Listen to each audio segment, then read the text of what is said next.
Hello दोस्तों, तो मैं हूँ श्रवण और स्वागत करता हूँ श्रवण भैया के इस चैनल पर। आप सभी का बहुत-बहुत स्वागत है। तो आज हम पढ़ने वाले हैं 10th की केमिस्ट्री का सेकंड चैप्टर है जो अम्ल, क्षार तथा लवण चैप्टर का नाम है। इसके बारे में हम आज जानकारी लेंगे। जो मेरे बच्चे हैं उसके साथ हम ये जो क्लास आप देखने वाले हैं, कुछ हम पढ़ा भी रहे हैं और रिकॉर्ड भी कर रहे हैं, उस सबके साथ है। चलिए देखिए, जो आज का जो चैप्टर है हमारा क्या है, अम्ल, क्षार तथा लवण। ये जो 10th की केमिस्ट्री है, 10th का जो क्या है केमिस्ट्री का हिंदी क्या होता है भाई? रसायन शास्त्र। उसका जो है सेकेंड चैप्टर है। ठीक है, सेकेंड चैप्टर का नाम है अम्ल, क्षार तथा क्या है, लवण। इसी को इंग्लिश में बोलते हैं एसिड, बेस एंड साल्ट। ठीक है, पहले हम जानेंगे कि अम्ल के बारे में कि अम्ल क्या होता है। ठीक है, पहले क्या जानेंगे, अम्ल। तो लिखिए अम्ल के बारे में, अम्ल होता क्या है। ठीक है, तो देखिए अम्ल को अंग्रेजी भाषा में क्या बोलते हैं, एसिड।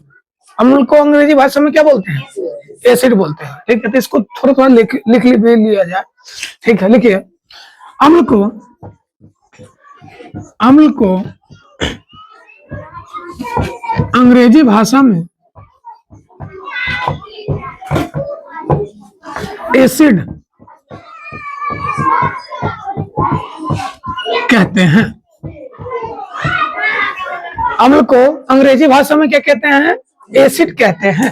ठीक है, इसका परिभाषा भी है और ठीक है,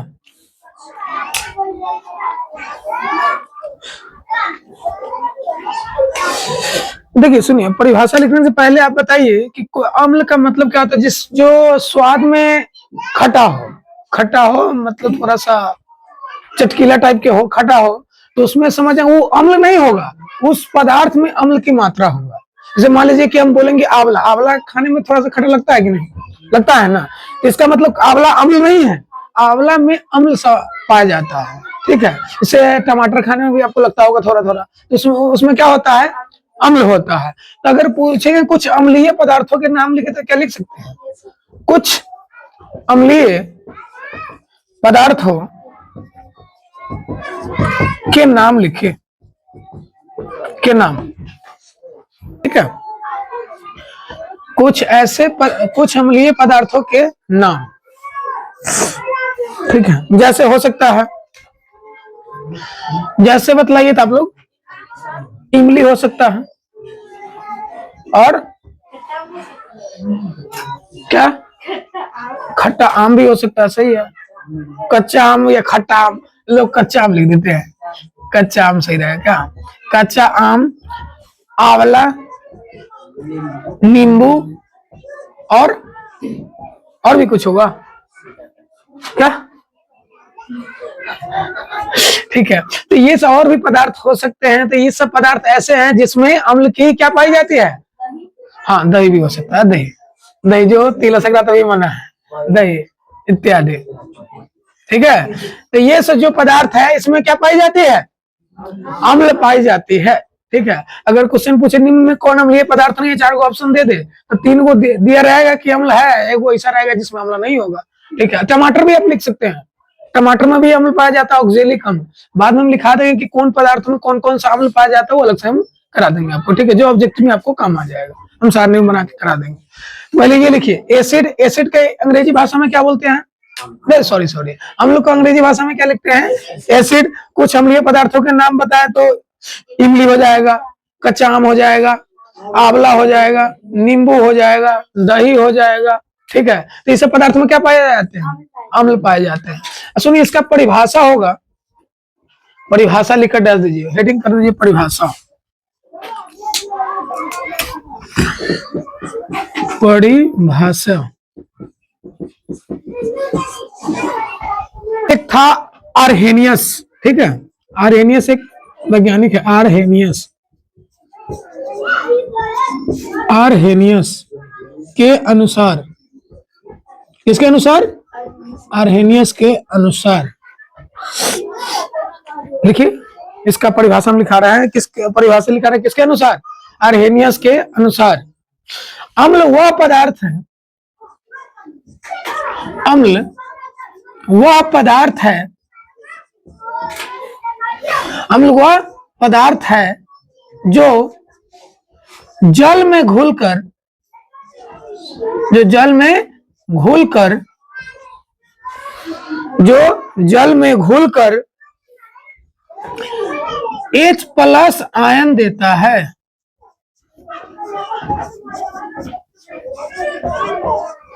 किसके अनुसार है? आर्हेनियस के अनुसार है कि अम्ल वह पदार्थ है जो जल में घुलकर क्या देता है?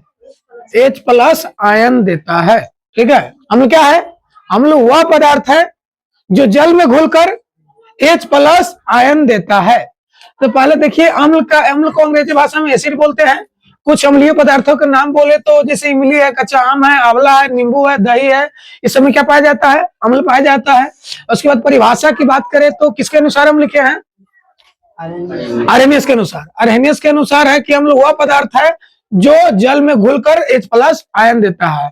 या लिख सकते हैं, अगर पूछा जाए, अगर मान लीजिए कि आपको परिभाषा नहीं याद है, ठीक है, तो आप क्या कर सकते हैं? तो लिखिएगा वैसा पदार्थ जो स्वाद में थोड़ा सा खट्टा हो, ठीक है, उसमें अम्ल की मात्रा होती है, ये भी कर सकते हैं। ठीक है, अगर ना याद होने की स्थिति में हम कर सकते हैं।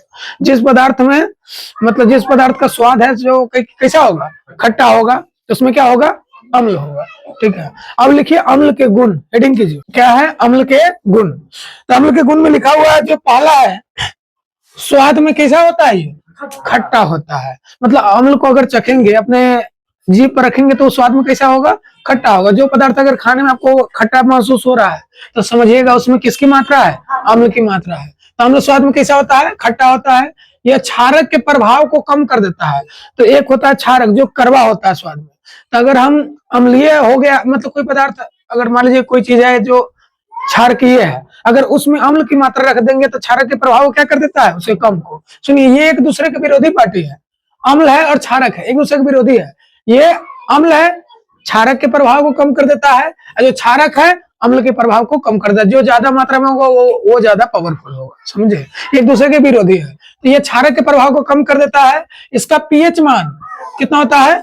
7 से कम होता है। याद रखिएगा, इसका पीएच मान कितना है?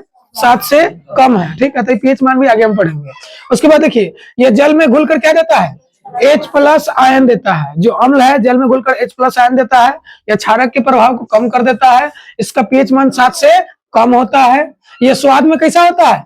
खट्टा होता है। इसमें पहले 4 बात याद रखिए। पहला, स्वाद में खट्टा, ये किसके प्रभाव को कम करेगा? क्षारक के। तीसरा, कि इसका पीएच मान कितना होगा? 7 से कम। चौथा, ये जल में घुलकर क्या देगा? H+ ion. इसका यह नीला लिटमस पत्र को कैसा कर देता है? लाल कर देता है। तो याद रखिएगा, जो अम्ल है ना, लिटमस पत्र होता है, लाइकेन के पौधा से निकाला जाता है। ठीक है, उसको नीला रहेगा तो उसको कैसे कर देता है? लाल कर देता है। तो अम्ल नीले लिटमस पत्र को लाल कर देता है। यह क्षारक से अभिक्रिया करके क्या बना देता है? लवण बनाता है। इसी अभिक्रिया को बोलते हैं उदासीनीकरण अभिक्रिया, जो आप शायद फर्स्ट चैप्टर में पढ़े होंगे, उदासीनीकरण अभिक्रिया। इसमें अम्ल और क्या कहते हैं, क्षार मिलकर लवण और जल बनाते हैं। यह अभिक्रिया उदासीनीकरण अभिक्रिया कहलाती है। यहाँ पर वही लिख देंगे, उसका गुण है, यह क्षारक से अभिक्रिया करके क्या बनाता है? लवण बनाता है। तो इतना सारा गुण है, आप इसको कवर कर लीजिएगा। यहाँ से 2 नंबर आ सकते हैं। हो सकता है पूछ सकता है कि अम्ल के गुणों को लिखे 2 नंबर में, तो आप कर सकते हैं। ठीक, ऑब्जेक्टिव बन सकता है। ऑब्जेक्टिव क्या बनेगा कि पूछेगा अम्ल के प्रभाव कौन कम नहीं, क्षारक के प्रभाव कौन कम करता है? अम्ल का पीएच मान कितना होता है? 7 से कम। अम्ल का स्वाद कैसा होता है? खट्टा। यह जल में घुलकर क्या देता है? H+ आयन से पूछा हुआ है ऑब्जेक्टिव। ठीक है, हाँ, ये भी पूछता है कि अम्ल नीले लिटमस पत्र को कैसा कर देता है? लाल, हरा, पीला, ऐसा। ठीक है, क्या कर देता है? लाल। और उसके बाद है यह क्षारक से अभिक्रिया क्या बनाता है? लवण बनाता है। हो जाएगा इतना। चलिए आगे देखिए। हाँ, देखिए अम्ल के क्या है, हेडिंग क्या है हमारा? अम्ल के प्रकार। तो अम्ल के प्रकार की बात करें तो अम्ल 2 प्रकार के होते हैं। अम्ल कितने प्रकार के? 2 प्रकार के होते हैं। अम्ल 2 प्रकार के होते हैं। पहला का जो नाम है, पहला का नाम है जो है प्रबल अम्ल। पहला क्या बोलते हैं? प्रबल अम्ल। लिखिए आप लोग, प्रबल अम्ल। इसको बोलते हैं स्ट्रॉन्ग एसिड। क्या बोलते हैं? Strong acid. Strong acid. पहला क्या है? Strong acid. सुनिए, क्या है अम्ल? कितने प्रकार के? 2 प्रकार के। पहला की बात करें तो ये कौन सा अम्ल है? प्रबल अम्ल, जिसको इंग्लिश में बोला जाता है, क्या बोलते हैं हम? स्ट्रॉन्ग एसिड बोलते हैं। क्या बोलते हैं? Strong acid. देखिए स्ट्रॉन्ग एसिड में क्या है, प्रबल अम्ल पूर्णतः आयनित होता है। पूर्णतः आयनित होता है कहने का मतलब अगर इसको जल में घोला जाए, आगे लिखा हुआ है जल में घुलकर अधिक मात्रा में, अरे अधिक मात्रा दो बार लिखा गया है क्या, अधिक मात्रा में H प्लस आयन देता है। कहने का मतलब ये अम्ल ऐसा, अगर देखिए अम्ल दो प्रकार के होते हैं, एक है प्रबल अम्ल, एक है दुर्बल अम्ल। कौन कौन? प्रबल अम्ल, दुर्बल अम्ल। प्रबल अम्ल वो होगा जिसको अगर हम जल में घोलते हैं, किसमें? जल में अगर घोलते हैं तो अधिक मात्रा में क्या कहते हैं, H प्लस आयन देता है। ये पूरा पूरा घुल जाता है। जैसे मान लीजिए कुछ ऐसे पदार्थ जिसको जल में मिलाने पर एकदम ऐसा मिल जाएगा कि लगवे नहीं करेगा, कि जैसे मान लीजिए कि आप चीनी को घोलते हैं पानी में, चीनी को घोलने पर देखिए एक समय ऐसा है कि चीनी पूरा गायब, अब पूरा के पूरा उसमें घुल जाएगा। तो एक तरह से वो प्रबल है। मगर वही में तक आप बालू को घोलिए, वो घुलेगा, कुछ कुछ घुलेगा, कुछ कुछ है जो नहीं तो रह जाएगा, दिखते रहेगा, तो वो प्रबल नहीं है, वो दुर्बल हुआ। तो एकदम से पूरा के पूरा अच्छा से मिल जाए, इसमें वही लिखा हुआ है कि प्रबल अम्ल पूर्णतः आयनित होता है, यह जल में घुलकर अधिक मात्रा में क्या देता है, H प्लस आयन देता है। जैसे प्रबल अम्ल कौन कौन होगा, एग्जाम्पल में लिखे, जैसे जैसे नहीं, चीनी क्या अम्ल है बताइए था, हम तो इसे समझाने के आपको बताए थे कैसा हो, ठीक है। जैसे जैसे होगा HCl, HCl को हिंदी में क्या बोलते हैं, हाइड्रोक्लोरिक अम्ल। इसको अलग से एक लिस्ट बना के हम दे देंगे, सबका नाम होगा, ठीक है। प्रबल अम्ल HCl, H2SO4, ये सल्फ्यूरिक अम्ल है जिसको बैटरी का पानी भी बोला जाता है, ये सब प्रबल अम्ल है। उसके बाद सुनिए, इसका पीएच मान जो है बहुत कम होता है, वो ज्यादा खटास है, इसमें खटास बहुत ज्यादा ही होता है, समझे। तो जैसे HCl, H2SO4, HNO3, HNO3 क्या आता है, ये नाइट्रिक अम्ल है। कौन सा अम्ल है? नाइट्रिक अम्ल। इत्यादि इत्यादि इत्यादि होगा, क्या होगा, इत्यादि मतलब और भी हो सकते हैं, ठीक है। तो याद रखिएगा उदाहरण, प्रबल अम्ल के उदाहरण कौन कौन है, HCl, H2SO4, HNO3। एक और बात याद रखिएगा क्या, कि इसे खनिज अम्ल भी कहा जाता है। कौन सा अम्ल? खनिज अम्ल। इसे खनिज अम्ल भी कहा जाता है, ठीक है। इसे क्या बोला जाता है, खनिज अम्ल भी कहा जाता है, ठीक है। इसे खनिज अम्ल भी कहा जाता है। देखिए अब हमारा क्या है, दूसरा, ये दूसरा है, दूसरा है दुर्बल अम्ल। दूसरा कौन सा अम्ल है, दुर्बल अम्ल। दुर्बल अम्ल को बोलते हैं वीक एसिड, इंग्लिश में बोले तो वीक एसिड। वीक एसिड में देखिए, यह जल में आंशिक रूप से आयनित तो होता है। आंशिक रूप से आयनित होने का मतलब है पूर्ण तरीके से नहीं घुलता है, ठीक है, मतलब थोड़ा थोड़ा घुलेगा, थोड़ा थोड़ा बच जाएगा, ठीक है। तो ये जल में मतलब ये जल में आंशिक रूप से आयनित होता है, पूरा नहीं घुलता है। यह जल में घुलकर क्या देता है, कम मात्रा में H प्लस आयन देता है। जो प्रबल पढ़ रहे थे, क्या पढ़ रहे थे, प्रबल, वो क्या था, अधिक मात्रा में दे रहा था, ये क्या है, कम मात्रा में। तो याद रखिएगा दुर्बल अम्ल है, या इसको वीक एसिड भी बोलते हैं। यह जल में आंशिक रूप से आयनित होता है और जल में घुलकर कम मात्रा में क्या देता है, H प्लस आयन देता है। समझे बात क्या है, यह जल में आंशिक रूप से आयनित होता है और जल में घुलकर कम मात्रा में क्या देता है, H प्लस आयन देता है। इसका उदाहरण देखें तो CH3 COOH सिरका है, ये HCOOH, H2CO3, ये सभी के क्या है, उदाहरण है। ये सब अगर जल में घुलाते हैं तो कम मात्रा में H प्लस आयन देगा और पूर्ण रूप से नहीं घुलेगा। तो ये कौन सा अम्ल है, दुर्बल। इससे पहले क्या पढ़े थे, प्रबल अम्ल। प्रबल अम्ल क्या था कि जल में पूरा तरीके से घुल जाएगा और क्या देगा, अधिक मात्रा में H प्लस आयन देता है। और उसका खनिज अम्ल है, इसका तो दूसरा नाम दिया हुआ नहीं, हो सकता है दूसरी किताब में हो, मतलब इतना था जो हम लिखा। बातें समझ में आई कि नहीं, चलिए देखोगे कितना पन्ना हो गया होगा। देखिए तो क्या है, कुछ अम्लीय पदार्थों के नाम। तो कुछ अम्लीय पदार्थों के नाम में कुछ पदार्थ दिए गए, इसमें कौन से अम्ल पाए जाते, हो सकता है ऑब्जेक्टिव पूछे कि पूछेगा सिरका में कौन सा अम्ल पाया जाता है, इमली में कौन सा अम्ल पाया जाता है, वो अम्ल आपको क्या करना पड़ेगा, नाम लिखना पड़ेगा, ठीक है। तो देखिए सेब है, सेब में जो अम्ल पाया जाता है उसका नाम है मौलिक अम्ल। क्या नाम है, मौलिक अम्ल, याद रखिएगा। सेब में कौन सा अम्ल? मौलिक अम्ल। और इमली, इमली में पाया जाता है टार्टरिक अम्ल। कौन सा अम्ल? टार्टरिक अम्ल। और टार्टरिक अम्ल अंगूर में भी होता है, याद रखिएगा। अंगूर, कोष्ठ में लिख दिया, अंगूर में भी है, ठीक है। सिरका में एसिटिक अम्ल, सिरका में एसिटिक अम्ल, सिरका में एसिटिक अम्ल। दही में लैक्टिक अम्ल, दही में कौन सा अम्ल? लैक्टिक अम्ल, लैक्टिक अम्ल, दही में लैक्टिक अम्ल। टमाटर में ऑक्जेलिक अम्ल, टमाटर में ऑक्जेलिक अम्ल, टमाटर में ऑक्जेलिक अम्ल।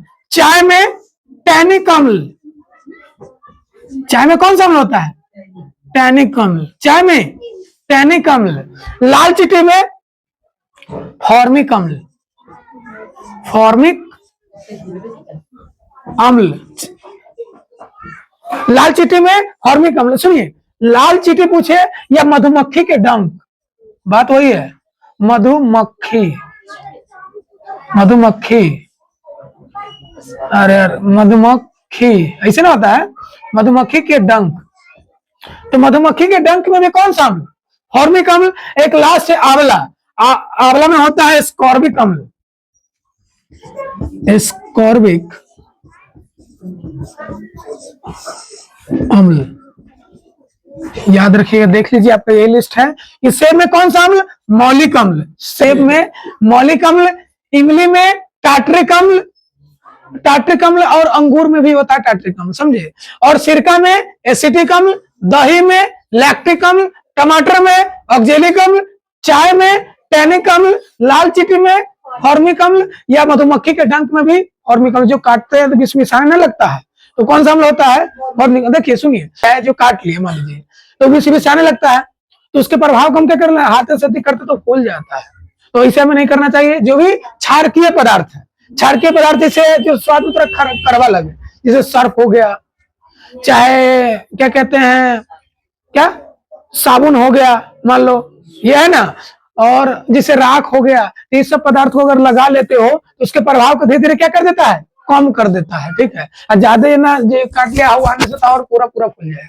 तो याद रखिए, तो अगर कहीं पर काट रहा है चींटी तो वो अम्ल होता है, एसिड होता है, तो उस पर ऐसा नहीं है कि नींबू घस लिए, वो और प्रभाव को बढ़ा देगा, ठीक है। जैसे हम लोग पेट में मतलब खाना खा लेते ज्यादा, तो पेट अम्लीय होने के कारण फूल जाता है, ठीक है। तो उसको कम करने के लिए हम ये नहीं कि नींबू में पानी पी लिए, और बढ़ा देगा, ठीक है। तो ऐसा जो क्षारकीय पदार्थ को खा लिए, जैसे हाजमोला, मतलब हाजमोला खा लेते हैं, तो उसमें वो कड़वा टाइप का होता है थोड़ा सा, ठीक है। और उसके बाद देखिए आंवला, आंवला में कौन सा है? स्कॉर्बिक अम्ल। बस आज के